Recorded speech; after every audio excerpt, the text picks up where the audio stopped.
for those wanting to give the president a fair chance, you would have heard him condemn anti-Semitism. And I have his exact quote from the first time he was asked this question. He said, "I want peace in this country. I want to stop crime and long simmering racism."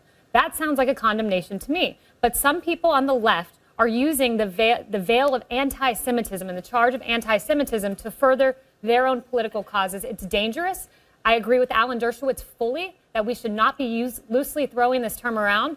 And I've got to ask you straight on, so you think the president does not like Jews and is prejudiced against Jews? You think that about the president of the United States? You bet. And do you know why? And wow is right, Kayleigh. Do you know why? Does he hate his daughter? Does he hate his son? You know what, Kayleigh? I am tired of commentators like you from the right trotting out his daughter, trotting out his son-in-law as talking points against the president's anti-Semitism. They are Jewish, but that is not a talking point against anti-Semitism, and that is a disgrace. Let's dissect your statement. Have you no ethics than to invoke people's religion as a talking point? Let's make this a dialogue. That itself is anti-Semitic. Let's make this a dialogue instead of a monologue.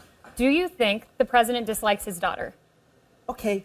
Answer the question. Answer, because you said he doesn't like Jews and his daughter's I'm under no obligation to answer a curveball question. Because you can't answer the question. Because it's a nonsensical question based on nothing. You know, when he's asked the question, he goes off for 20 seconds about his electoral college victory. Then he mentions racism. Later on, he does say, "As for the Jewish people, I have a daughter." Does that do it for you? Yes. Stopping crime and long simmering racism sounds like a condemnation. And Mr. Goldstein could not answer. Could not answer. No, you can't answer the question as to why You're right, because he talked about the electoral college. Stephen, let me finish. Thank you, Kayleigh. There is a flaw in your logical reasoning. You told me the first thing you said is the president dislikes Jews. The second thing you said when I asked, does he dislike his daughter? You said, I don't have to answer that question. That's very nice. That's very nice for Breitbart News, but not for CNN. You are using fake news arguments. Shame on you.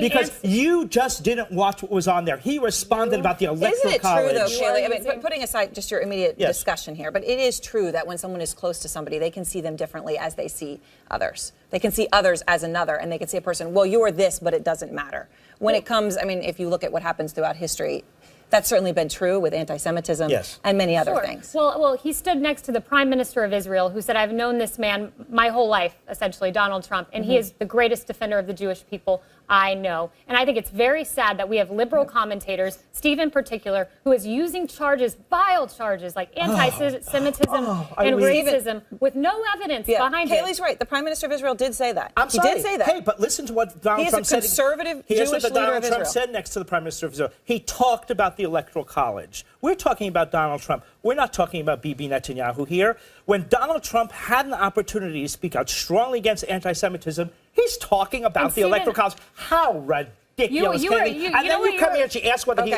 likes his own daughter.